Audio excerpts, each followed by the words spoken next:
If your phone rings at 4:26 a.m. from your own number, don't answer it. 2 months ago, mine did. Caller ID showed my name, my photo, my exact number. At 4:26 a.m., I thought it was a glitch. Spam can fake numbers now, but when I answered, I heard my own voice whisper, "Don't look at the front door." I looked anyway, and someone was standing on my porch, holding a phone to their ear. My name is Kevin Morales. I'm 29. I live in Mesa, small one-story rental house in a quiet neighborhood near East University Drive. Single-lane roads, gravel yards, cactus plants lining fences. At night, you can hear distant traffic from the highway and the hum of air conditioners running even in October. I work early mornings at a distribution warehouse, so I'm usually asleep by 10 p.m. That night, I'd left my phone on the nightstand. At exactly 4:26 a.m., it started vibrating. No ringtone, just vibration. I squinted at the screen. Caller ID, Kevin Morales, my number. I stared at it for a full 5 seconds before answering. Hello. At first, there was only breathing, slow, measured. Then, don't look at the front door. It was my voice. Same tone, same slight rasp I get in the mornings. I hung up immediately, and then I heard something outside. Gravel crunching. My bedroom faces the front yard. There's a small window with cheap white blinds.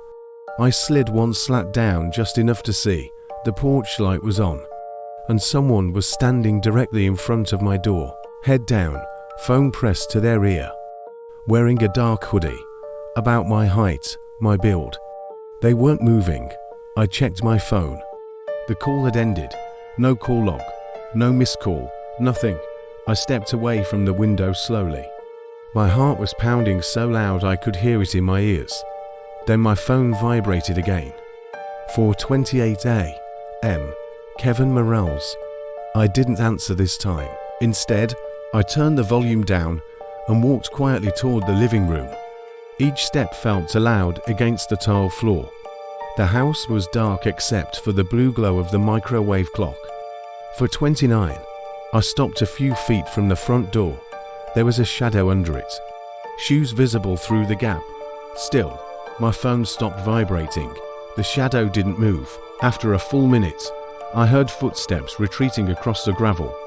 I rushed to the window. The yard was empty, street silent. I didn't sleep again that night. At 6 a.m., I checked the porch camera footage. The camera activated at 4:25. The video showed my front yard, empty. At 4:26, I walked into frame, barefoot, holding my phone to my ear. I stood exactly where I had seen the figure, head down, not moving. The timestamp read 4:26 a.m. I was inside in bed at that time. But the video clearly showed me. Same grey t-shirt I had slept in.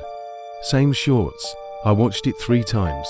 The version of me on camera slowly lifted his head and stared directly into the lens.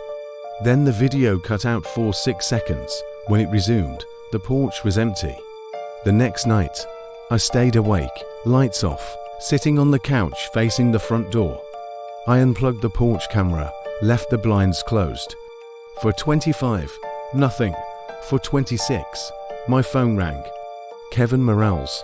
I didn't touch it. It rang 5 times, stopped, then 3 soft knocks on the door. Not loud, not urgent, just controlled. My phone vibrated again. This time, I answered. I didn't speak, neither did the caller, but I could hear something, the faint sound of my living room, the hum of my refrigerator, the ticking wall clock. The caller was inside my house. I slowly turned toward the hallway leading to my bedroom.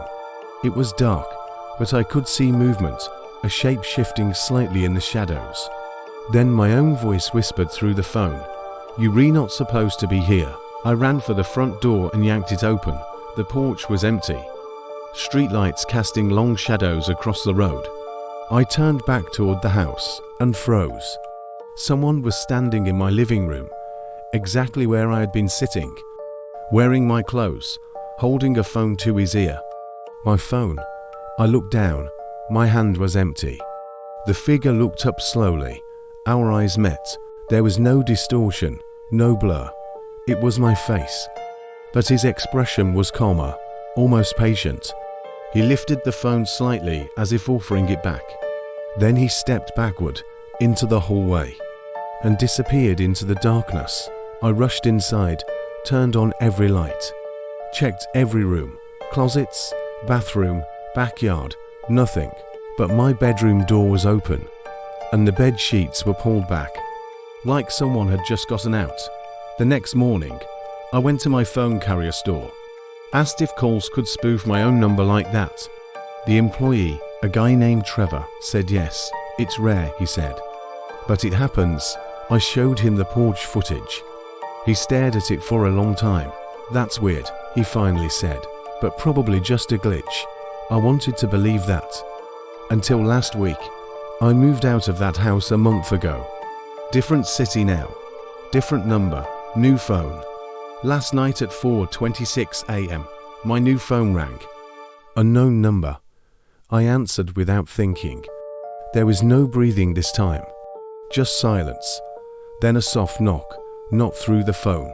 From my bedroom door. I live on the 3rd floor of an apartment building now.